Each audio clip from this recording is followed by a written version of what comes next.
Hello students, good morning. दृष्टि परिवार में आज आपका फिर से स्वागत है। आज हम चलते हैं बायोलॉजी की दुनिया में। तो क्लास को स्टार्ट करने से पहले आज का जो मोटिवेशनल कोट है उसे हम सुन लेते हैं, क्योंकि मोटिवेशनल कोट हमें ऊर्जावान बनाता है। तो आज का मोटिवेशनल कोट है, सपने वो नहीं होते हैं जो रात के सोते वक्त देखा जाता है। सपने वो नहीं होते हैं जो रात के सोते वक्त देखा जाता है। सपने वह होते हैं जो किसी को सोने नहीं देता है। तो हम चलते हैं और आज जानते हैं कि मेल रिप्रोडक्टिव सिस्टम के बारे में, नर जनन तंत्र के बारे में अब हम जान लेते हैं आज। क्योंकि हम पिछले भाग में हम यानी कि सारे के पार्ट को मतलब क्या बताए थे, और आज हमको सारे पार्ट को डिफाइन करना है। नर जनन तंत्र के जितने भी पार्ट हैं सारे को हमको क्या करना है, आज डिफाइन करना है। और सारे को हम एक एक करके डिफाइन करते हैं। तो पहले हम चलते हैं तो एस्कॉटम के बारे में पहले जान लेते हैं कि एस्कॉटम होता है क्या। तो एस्कॉटम शरीर के बाहर होता है, यानी कि उदर गुहा, एबोडमन यानी शरीर के बाहर, ये जिसको उदर गुहा बोलते हैं ना, इससे क्या होता है यानी कि बाहर होता है। अब कहिएगा सर ये तो शरीर से जुड़ा होता है, तो शरीर के अंदर क्यों नहीं होता है? तो क्योंकि शरीर का टेम्परेचर यानी कि मानव शरीर का टेम्परेचर जो होता है वह 37 डिग्री सेल्सियस होता है, जिस पर शुक्राणु का निर्माण नहीं हो सकता है। इसलिए जो एस्कॉटम होता है वह शरीर के बाहर होता है, दोनों जंघाओं के बीच में उपस्थित होता है। इसकी आकृति की बात किया जाए, इसका जो स्ट्रक्चर होता है वह पाउच टाइप स्ट्रक्चर होता है। पाउच लाइक स्ट्रक्चर होता है।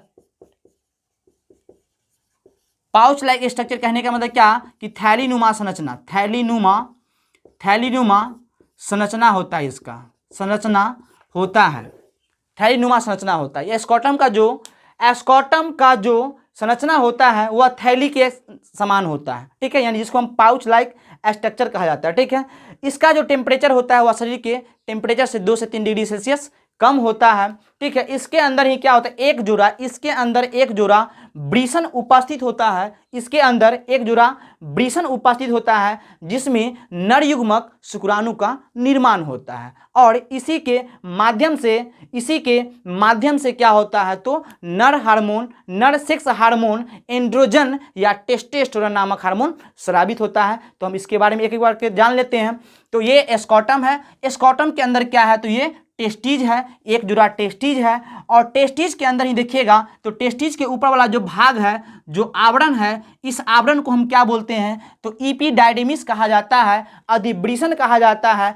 अधिवृषण में टेम्पोरली जो होता है शुक्राणु वह संचित रहता है। टेम्पोररी अवस्था में शुक्राणु संचित रहता है इपीडायडिमिस में। और इसके बाद क्या होता है, रिलीज होता है वहाँ से, किस नलिका के द्वारा, तो सेमिनिवेसिकल नलिका के द्वारा क्या होता है, वहाँ से रिलीज होता है और बाहर निकलता है। फिर इसमें हम देखते हैं तो ये जो टेस्टीज है, टेस्टीज के अंदर 250 यानी कि 250 चैम्बर होता है, जिसको हम टेस्टिकुलर लोबुल्स यानी वृषण पालिका कहा जाता है। ये 250 चैम्बर होता है हर टेस्टीज में, यानी कि टेस्टीज की संख्या 2 होती है, जिसमें चैम्बर हम दोनों टेस्टीज में 250 चैम्बर होती है। हर चैम्बर में 1 से 3 कोशिका होती है, 1 से 3 नलिका भी होती है, जिसके माध्यम से क्या होता है, यानी कि जिसके अंदर क्या होता है, शुक्राणु का निर्माण होता है, ठीक है। तो इसके बारे में हम थोड़ा जान लिए हैं। अब हम थोड़ा जान लेते हैं इसके बारे में कि आखिर होता है क्या, इसका रंग कैसा होता है। तो यह गहरे रंग का होता है। एस्कॉटम का जो रंग कैसा होता है, तो गहरे रंग के मोटी त्वचा के आकार की एक थैलीनुमा संरचना होता है, जिसे एस्कॉटम कहा जाता है। एस्कॉटम विंटर सीजन में यानी कि देखिएगा शरद ऋतु में जो एस्कॉटम होता है ना वह सिकुड़ जाता है, यानी कॉन्ट्रैक्शन हो जाता है, सिकुड़ जाता है। जबकि देखिएगा तो समर सीजन में यानी कि ग्रीष्म ऋतु में देखिएगा तो क्या होता है, ये जो एस्कॉटम जो होता है ना वह यानी कि उदर गुहा से क्या होता है, नीचे चला आता है और वह फैल जाता है, ठीक है। और देखिएगा कहिएगा सर कि से जो एस्कॉटम होता है वह ठंडा के मौसम में सिक्योर क्यों जाता है और क्या वो गर्मी के मौसम में फैल क्यों जाता है। तो देखिए सबसे बड़ी बात है कि हमारे शरीर का टेम्परेचर 37 डिग्री सेल्सियस होता है, चाहे ठंडा रहे या गर्मी के मौसम रहे, तो हमारा जो बॉडी होता है टेम्परेचर वो हमेशा 37 डिग्री सेल्सियस होता है। बाहरी वातावरण में कुछ भी टेम्परेचर है उससे हमको कोई दिक्कत नहीं है, क्योंकि हमारा जो बॉडी मेंटेनेंस करता है या टेम्परेचर करता है वो हमारे अंदर पाई जाने वाली क्या करते हैं, ग्रंथि इसको कंट्रोल करता है, ठीक है। तो टेम्परेचर अगर मान लेते हैं एस्कॉटम का टेम्परेचर जब कम हो जाता है तो वह उदर गुहा की ओर क्या होता है, वह सिकुड़ जाता है, यानी कि पेट के नज़दीक ऊपर चला जाता है, ठीक है। और जब टेम्परेचर यानी कि जब ग्रीष्म ऋतु में जाते हैं तो एस्कॉटम का क्या होता है, टेम्परेचर यानी कि बाहरी वातावरण का टेम्परेचर बढ़ जाता है, और जिसके कारण क्या होता है, यानी कि जब कम मेंटेनेंस करने के लिए टेम्परेचर को एस्कॉटम क्या होता है, उदर गुहा से नीचे चला जाता है, ठीक है, तो ये हम बता दिए आपको इसके लिए। फिर आप आगे बढ़ते हैं। स्कॉटम, इसको हम बोलते हैं ब्रीसन कोश। ब्रीसन कोश उदर गुहा के बाहर, उदर गुहा के बाहर, उदर गुहा के नीचे, उदर गुहा के नीचे दोनों जंघाओं के बीच में, दोनों जंघाओं के बीच में, जंघाओं के बीच में, के बीच में एक गहरे रंग के, एक गहरे रंग के मोटी त्वचा वाली, मोटी त्वचा वाली थैलीनुमा संरचना, थैलीनुमा संरचना उपस्थित होता है, होता है, जिसे ब्रीसन कोश, एस्कॉर्टम या एस्कॉर्टम कहा जाता है, कहा जाता है। यह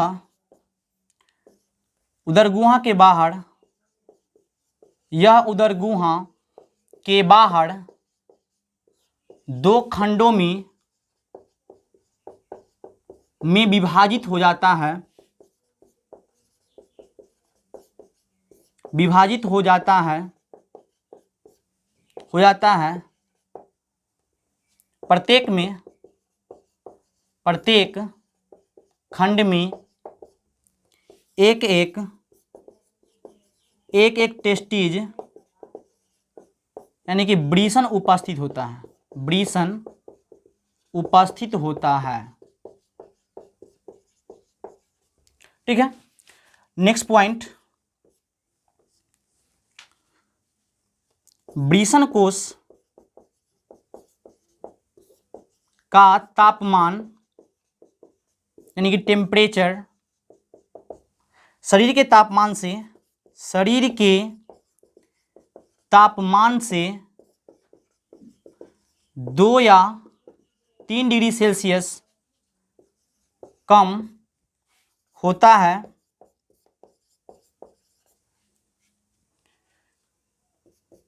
होता है, जो शुक्राणु के निर्माण में, के निर्माण में सहायक होता है, सहायक होता है, सहायक होता है। ठीक है, ऐसा कौन सा जीव है, पूछ सकता है क्वेश्चन आपसे कि ऐसा कौन सा जीव है जिसमें एस्कॉर्टम उपस्थित नहीं होता है। कह रहे थे कि ऐसा कौन सा जीव है जिसमें एस्कॉर्टम उपस्थित नहीं होता है, तो ऐसा क्वेश्चन पूछ सकता है। तो आप जान लीजिए कि हाथी ऐसा जीव है, हाथी एक ऐसा जीव है, हाथी एक ऐसा जीव है, एक ऐसा जीव है, जीव है जिसमें, जिसमें एस्कॉर्टम, एस्कॉर्टम अनुपस्थित होता है, अनुपस्थित होता है। तो भैया सर जब एस्कॉर्टम अनुपस्थित होता है तो ब्रीसन उसके अंदर होता है कि नहीं होता है, तो डियर होता है उसके अंदर। कि अगर इसके एस्कॉर्टम रहे या ना रहे उससे मतलब नहीं है, लेकिन ब्रीसन उसके शरीर के अंदर उपस्थित होता है, तभी तो स्पर्म का निर्माण होगा। तो क्या बोलते हैं, यानी कि फिजिकल रिलेशन वह अपने साथी के साथ कर सकता है। ठीक है, तो अब हम आगे बढ़ते हैं। तो एस्कॉर्टम जो होता है, एस्कॉर्टम, एस्कॉर्टम जो होता है उदर गुहा के साथ, एस्कॉर्टम उदर गुहा के साथ, उदर गुहा के साथ इन्ग्यूनल केनाल, इन्ग्यूनल केनाल के साथ, केनाल के साथ जुड़ा होता है, जुड़ा होता है। यानी कि जो एस्कॉर्टम जो होता है ना वो उदर गुहा के साथ, उदर गुहा के साथ इन्ग्यूनल केनाल के साथ जुड़ा होता है। ठीक है, कभी जो आंत का कुछ भाग, कभी कभी आंत का कुछ भाग उदर गुहा के साथ होता हुआ इन्ग्यूनल केनाल के साथ एस्कॉर्टम में चला जाता है। यानी कभी कभी आंत का कुछ भाग यानी कि इंटेस्टाइन का कुछ भाग उदरगुहा के साथ इन्ग्यूनल केनाल से होते हुए एस्कॉटम में पहुंच जाता है, जिसके कारण क्या होता है, यानी कि जिसके कारण एस्कॉटम में सूजन आ जाता है, जिसे हम क्या कहते हैं, तो इन्ग्यूनल हर्निया कहा जाता है। इन्ग्यूनल हर्निया कहा जाता है। ठीक है, अब हम आगे बढ़ते हैं और इसके बारे में जानते हैं।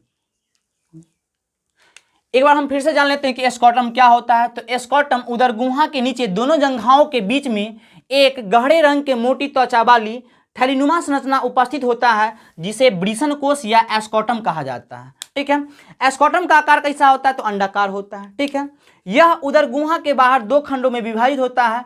प्रत्येक खंड में एक एक ब्रिसन यानी कि टेस्टिज उपस्थित होता है। ठीक है, उसके बाद ब्रिसन कोश का तापमान जो टेम्परेचर होता है वह शरीर के तापमान से 2 या 3 डिग्री सेल्सियस कम होता है, जो शुक्राणु के निर्माण में क्या होता है, सहायक होता है। ठीक है, उसके बाद हाथी एक ऐसा जीव है, एलिफेंट्स एक ऐसा जीव है जिसमें एस्कॉटम अनुपस्थित होता है। हाथी एक ऐसा जीव है जिसमें एस्कॉटम अनुपस्थित होता है। तो कहिएगा सर एस्कॉटम जब अनुपस्थित होता है तो टेस्टिज कहाँ उपस्थित होता है, तो हाथी के शरीर में टेस्टिज उपस्थित होता है। ठीक है, उसके बाद एस्कॉटम जो होता है ना, उदरगुहा के साथ इन्ग्यूनल केनाल के साथ जुड़ा होता है। एस्कॉटम जो होता है उदरगुहा के साथ इन्ग्यूनल केनाल के साथ जुड़ा होता है। कभी कभी किसी कारणवश आंत का कुछ भाग इन्ग्यूनल के साथ एस्कॉटम में पहुंच जाता है, इन्ग्यूनल केनाल के साथ एस्कॉटम में पहुंच जाता है, जिसके कारण एस्कॉटम यानी कि सूजन, एस्कॉटम में सूजन आ जाता है और हम लोग गांव की भाषा में उसको क्या कहते हैं, तो हाइड्रोसिल बढ़ जाता है। ठीक है, अब हम आगे नेक्स्ट टॉपिक डिफाइन करने के, टेस्टिज आखिर होता है क्या, टेस्टिज होता है क्या। तो टेस्टिज के बारे में हम यहाँ फिगर दिया हुआ टेस्टिज का, ये फिगर दिया हुआ टेस्टिज का, देखिए फिगर है जिसमें बहुत सारे पार्ट पाए जाते हैं। तो ब्रिसन के बारे में हम जान लेते हैं। तो ब्रिसन का ये फिगर दिया हुआ है। ठीक है, तो ब्रिसन में देखिए बहुत सारे पार्ट दिया हुआ है। तो यहाँ पे देखिए पहले एक लीडिंग सेल है, लीडिंग सेल, इसका जो खोज किया था वॉन लीडिंग नामक वैज्ञानिक ने। इसका जो लीडिंग सेल का खोज किसने किया था, तो वॉन लीडिंग नामक वैज्ञानिक ने किया था। वॉन लीडिंग नामक वैज्ञानिक ने खोज किया था 1908 ईस्वी में। पूछ सकता है क्वेश्चन कि लीडिंग कोश का खोज किसने किया था, तो वॉन लीडिंग नामक वैज्ञानिक ने 1908 ईस्वी में किया था। ये वॉन लीडिंग नामक वैज्ञानिक किस देश से बिलोंग्स करते थे, जर्मनी से बिलोंग्स करते थे, जर्मनी से बिलोंग्स करते थे, यानी कि ये जर्मनी के रहने वाले थे। तो क्वेश्चन पूछ सकता है कि लीडिंग सेल का खोज किसने किया था, किस वैज्ञानिक ने किया था, तो वॉन लीडिंग नामक वैज्ञानिक ने किया था। कब किया था, तो 1908 ईस्वी में, और ये कहाँ के रहने वाले थे, तो जर्मनी के रहने वाले थे। ठीक है, उसके बाद देखिए यहाँ पे देखिएगा इसके अंदर क्या बोलती है, चैम्बर दिखाई पड़ रहा है। ये जो चैम्बर मतलब होता है कक्ष, ये चैम्बर जो दिखाई पड़ रहा है ना, ये चैम्बर को हम क्या बोलते हैं, टेस्टिकुलर लोबुल्स बोलते हैं, टेस्टिकुलर लोबुल्स, जिसको हम क्या बोलते हैं हिंदी में ब्रिसन पालिका बोलते हैं। ठीक है, तो इसकी संख्या होती है, यानी कि टेस्टिज की संख्या कितना होता है, एक एस्कॉटम में टेस्टिज की संख्या कितना होता है, तो 2 होती है। यानी एस्कॉटम के अंदर 2 ब्रिसन उपस्थित होता है, और प्रत्येक ब्रिसन में कितने कक्ष होते हैं, तो 250 कक्ष होते हैं। ठीक है, और इसी 250 कक्ष में क्या होता है, 1 से 3 जो सेमिनिफेयर ट्यूबल्स, जिसको हम शुक्रजन नलिका बोलते हैं, यह पाई जाती है। ठीक है, ये 250 कक्ष होता है। ठीक है, क्वेश्चन पूछ सकता है कि ब्रिसन के अंदर टेस्टिकुलर लोबुल्स की संख्या कितना होता है, 250 होता है, यानी कि 250 कक्ष होते हैं। अब प्रत्येक कक्ष में 1 से 3 क्या होता है, सेमिट्यूबल्स कोशिका पाई जाती है। ठीक है, उसी के अंदर क्या होता है, यानी कि 1 से 3 कोशिका के अंदर ही कुछ अन्य कोशिका भी होती है, जिसको हम सर्टोली कोशिका बोलते हैं। ये सर्टोली कोशिका को अंतराली कोशिका के नाम से भी जाना जाता है। कि यह कोशिका क्या होता है, तो ब्रिसन से जो स्पर्म निकलता है, जो स्पर्म बनता है, जो शुक्राणु बनता है, उसके निर्माण में यह सहायक होता है। ठीक है, उसके बाद यहाँ से देखिएगा जो पार्ट निकल रहा है, यहाँ पे जो पार्ट है, यहाँ छोटा सा एक पार्ट है, उसको हम बोलते हैं रेटे टेस्टिज बोलते हैं, जिसको ब्रिसन जालिका बोलते हैं। ठीक है, यह सारा के सारा क्या बोलते हैं, जो शुक्राणु जब बन के जब तैयार हो जाता है तो निकलने के माध्यम से कुछ न कुछ क्या करता है, इसका फंक्शन है और इसको सहायक होता है। फिर थोड़ा सा आगे बढ़ते हैं तो यहाँ से जो कोशिका निकलती है, तो देखिए तो यहाँ पे क्या है, तो भाषा इफ्रेंटिया है, जिसको हम क्या कहते हैं, तो शुक्रवाहिका कहते हैं। ठीक है, ये भी क्या बोलते हैं, तो शुक्राणु के बाहर निकलने में क्या करता है, मदद करता है। ठीक है, उसके बाद यहाँ से ये सारे पार्ट है, तो इसके अंदर फिर ये सारे पार्ट आता है। तो यहाँ पे क्या आता है, भाषा डिफरेंस आता है, जिसको शुक्रवाहिका कहते हैं,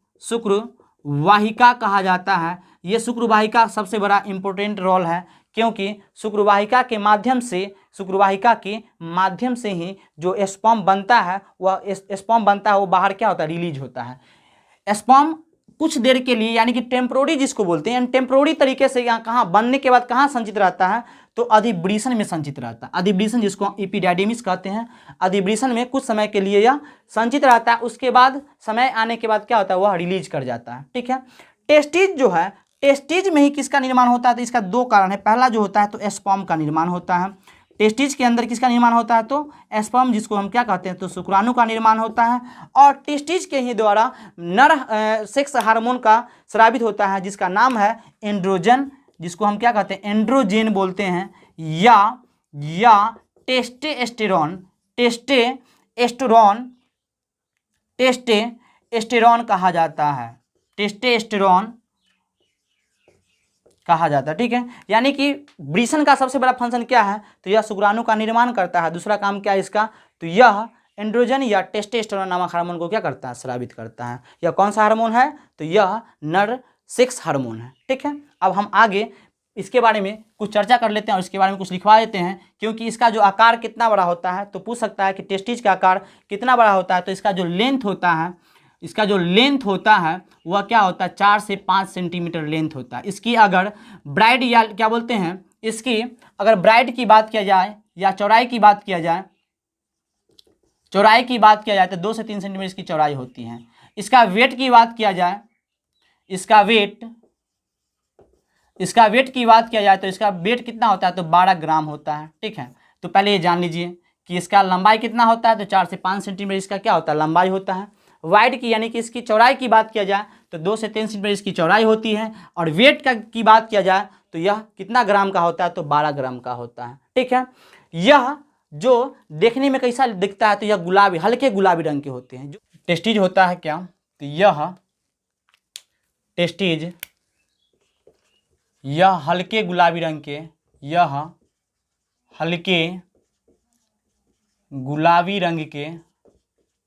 हल्के गुलाबी रंग के कोमल एवं चिकना अंडाकार संरचना होता है। अंडाकार संरचना होता है। प्रत्येक टेस्टिज में 250 चैम्बर कक्ष उपस्थित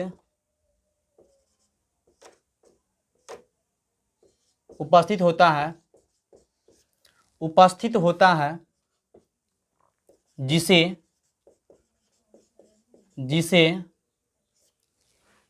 वृषण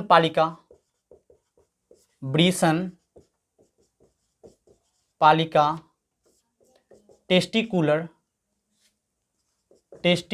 लोबुल्स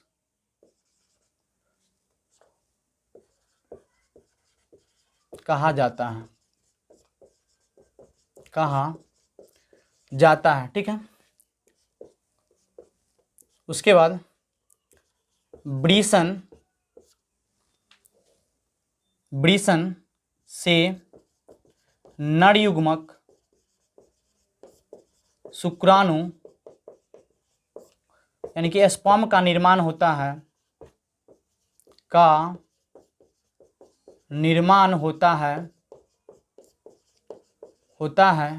एवं इसके द्वारा मेल सेक्स हार्मोन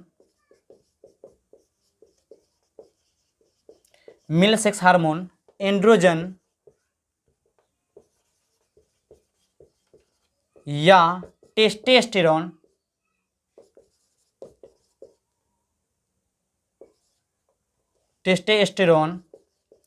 नामक हार्मोन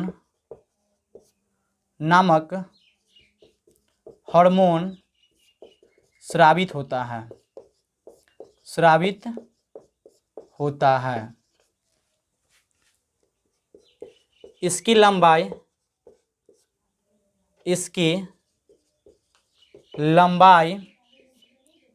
4 से 5 सेंटीमीटर एवं चौड़ाई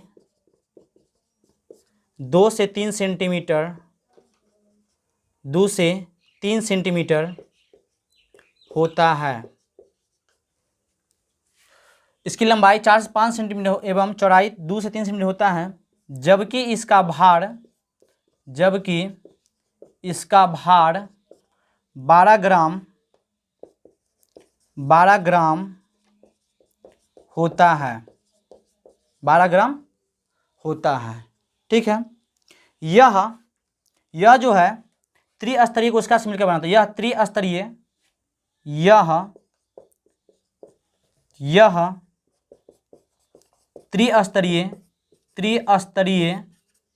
संयोजी ऊतक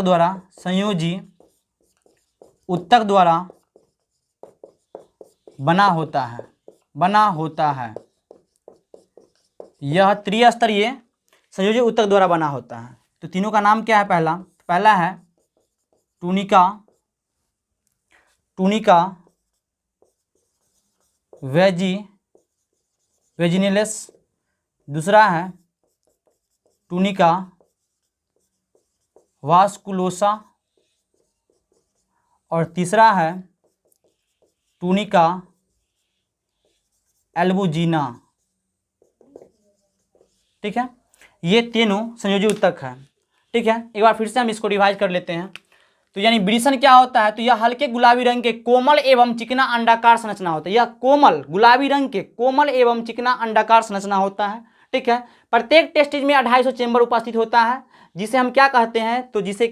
तो ब्रिसन पालिका कहा जाता है। ठीक है, ब्रिसन से नर युग्मक शुक्राणु यानी क्या निर्माण होता है एवं इसके द्वारा मेल सेक्स हार्मोन टेस्टोस्टेरोन या एंड्रोजन हार्मोन स्रावित होता है। ठीक है, उसके बाद इसकी जो लंबाई है, इसकी जो लेंथ की बात किया जाए ना, तो ये 4 से 5 सेंटीमीटर लंबा होता है, जबकि चौड़ाई की बात किया जाए तो 2 से 3 सेंटीमीटर क्या होती है? इसकी चौड़ाई होती है। इसका भार की बात किया जाए तो इसका भार जो है वह 12 ग्राम होता है। ठीक है, यह त्रिस्तरीय संयोजी ऊतक द्वारा बना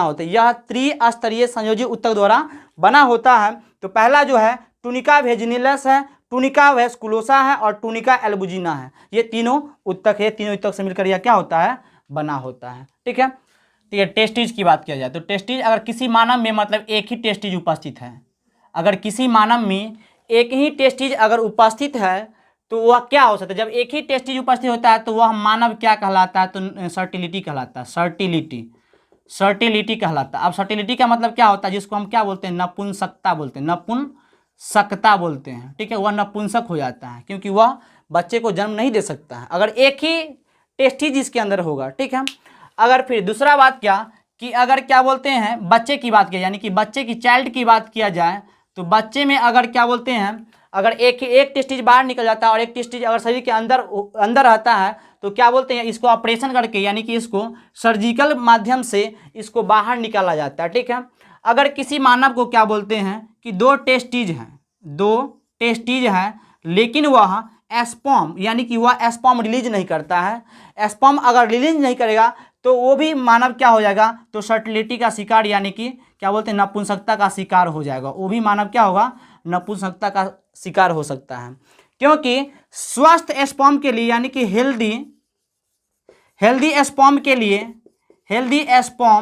लिए क्या होता है? तो हेल्दी एस्पर्म के लिए आपको फिजिकल वर्क करना होगा। ठीक है, फिजिकल वर्क कहने के मतलब एक्सरसाइज और बैलेंस्ड फूड यानी कि जो प्रोटीन युक्त भोजन है, कार्बोहाइड्रेट युक्त भोजन है, ये करना पड़ेगा। ठीक है, उसके बाद सर्टिलिटी हो जाएगा। ठीक है, देखिए बच्चे की बात किया जाए यानी कि पूछिएगा कि क्वेश्चन सर कि मतलब ये जो ब्रिसन का निर्माण तो क्या बोलते हैं? मानव के क्या बोलते हैं? गर्भाशय के अंदर ही हो जाता है, यानी कि मादाएं के गर्भाशय के अंदर हो जाता है, तो उस समय स्पर्म क्यों नहीं बनता है?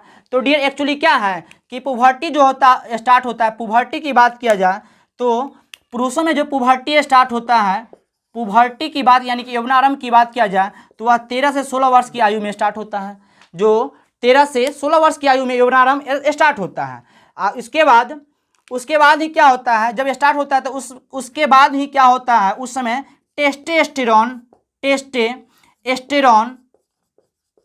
एस्टेरोन नामक हार्मोन स्रावित होता है। ठीक है, तो उसके बाद लेकिन कहने का मतलब कि मादा के गर्भाशय में जब क्या बोलते हैं? जब भ्रूण होता है तो भ्रूण कब बाहर निकलता है, भ्रूण के शरीर से कब बाहर निकलता है, तो जब भ्रूण कितना मंथ लिखा, यानी कि जब भ्रूण 7 मंथ का हो जाता है, 7 मंथ का हो जाता है, उसके बाद टेस्टिज भ्रूण के शरीर से बाहर निकलता है। तभी देखते हैं कभी कभी क्या होता है, बच्चे 7 महीने में भी हो जाता है, फिर भी क्या होता है, टेस्टिज बाहर निकल जाता है। ठीक है, तो वही बात है कि 7 महीने के बाद ही क्या होता है कि भ्रूण से टेस्टिज शरीर से बाहर निकलता है। ठीक है, हम बताएं क्या कि नपुंसकता किसको बोलते हैं, जब किसी मानव में एक ही टेस्टिज उपस्थित होता है, ठीक है, तब वह क्या बोलते हैं, उस मानव को हम फर्टिलिटी या नपुंसकता बोलते हैं। ठीक है, अब कहिएगा सर कि हेल्दी स्पर्म यानी कि जो स्वस्थ स्पर्म है यानी शुक्राणु है वह कैसे प्राप्त हो सकता है, तो उसके लिए क्या करना आपको, मतलब क्या बोलते हैं, यानी कि परहेज करना पड़ेगा। तो क्या बोलते हैं, सिगरेट नहीं पीना पड़ेगा, ठीक है, अल्कोहल का, चर्स, गांजा ये सब का सेवन नहीं करना पड़ेगा। बट उसके बाद एक हस्तमैथुन के कारण भी क्या हो सकता है, ये फर्टिलिटी का क्या बोलते हैं, स्टेरिलिटी का शिकार हो सकते हैं आप, इसलिए आप हस्तमैथुन ना करें। ठीक है, और तो जो भी टॉपिक बच गया है उसको हम नेक्स्ट क्लास में डिफाइन करेंगे। तब तक के लिए धन्यवाद, थैंक यू।